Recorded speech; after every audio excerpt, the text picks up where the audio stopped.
So GPT-5 is coming this week. There's been a lot of leaks and reports, but Sam Altman just posted on his X account previewing it. Actually, let's just take a very quick look just to show you. So this is a cool way that Sam likes to tease things out. Pantheon is such a great show. Did GPT-5 recommend? Turns out yes. And then you pull it up and you see GPT-5 on his model selection. Now, this doesn't tell us too much about it. This looks like a pretty standard response, but nonetheless, it is very interesting. Now, let's go back to his other tweet. Entering the fast fashion era of SaaS very, very soon. What does this mean? Well, to me, if we think about what fast fashion actually is, you know what? Let's get ChatGPT's help to understand this a little bit better. What does fast fashion mean? Okay, so fast fashion refers to, let me make sure you guys can see this on the screen.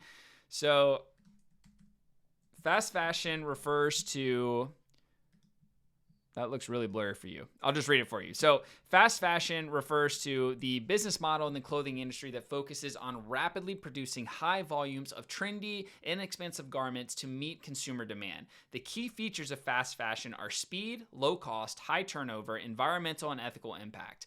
So, okay, let's think about this in terms of software. Well, we are going to be able to create software at a high volume. It can be trendy. So if there is a trend on TikTok, boom, you release a software for it. Maybe it lasts for a month, maybe it lasts for 6 months, but then it's on to the next one. It's not something that's meant to have longevity or stand the test of time.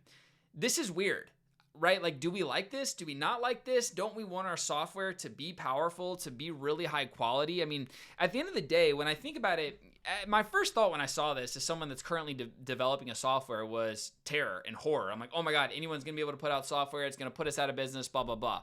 However, in a world of fast fashion where there is your Zara and there is your H&M and all these different stores, there's also your designer shops and there's also your Lululemons and there's everything in between, right? I think software is going to be the same. I don't think it's going to be just one or the other. I don't think fast fashion software comes in and just eliminates the need for high quality software. But I do think that it will create a new opportunity for a lot of people, and it will probably benefit a lot of people because, I mean, if I've gone to a festival, I love fast fashion. I buy it, it's $20, I can throw it away after, whatever. But, you know, I'm never going to buy a piece of clothing that is not going to last a long time unless it's a very specific use case, usually short term in purpose. So I actually don't think that this is a bad thing overall. My personal belief is that it is going to flood the market. So it's going to be really important that the people building these tools are actually really good at distribution, because if you're not, well, you're going to be absolutely cooked. And we've kind of been seeing this coming for a long time. In a world where knowledge goes to zero, now software creation goes to zero. When I say zero, I mean the cost to obtain it or to create it. Distribution is very important. And so the people that are well positioned for high levels of distribution will be well positioned to win this game of fast fashion software, if you will. But what about GPT-5? What can we expect from GPT-5? I'll tell you straight up, I'm not expecting the same leap that we saw from GPT-3 to GPT-4. As a matter of fact, I think it'll be much less dramatic because OpenAI has shipped so many new features over the last year. I think GPT-4 debuted in 2023, actually. So it's been about 2 years since a brand new model came out. There's been a lot of updates to it. 4.0, you know, all the new features like deep research, agent, etc. But what I think GPT-5 is going to be, number one, it'll be an incremental improvement. It will be better. In what ways, I'm not entirely sure, but I think it's all going to be wrapped into one. Because the ultimate vision that these LLM companies have for their chatbots are to be an all-in-one tool. So I don't need to specify, hey, do deep research here, or hey, can you help me with this math problem, or hey, you know, let me switch to O3, or you know what, I'm doing some codes, let me switch to 4.1 versus I'm doing basically just a regular Google search, so let me use 4.0. It's a lot, and it's quite frankly a barrier to entry for a lot of the population because it's overwhelming and it's confusing.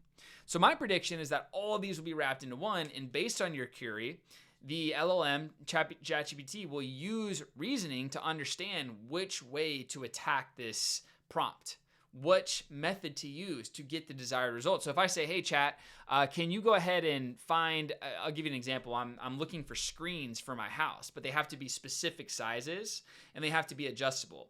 Hey, Chat, here's the sizes to my windows. Can you go find these screens and put them in my cart at Home Depot so that I can go pick them up?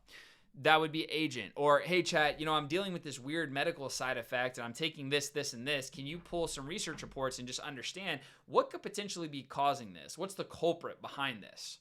And what's fascinating is it's going to kind of take the need to tell the LLM what to do away from us. And it's just going to determine it the best way for you.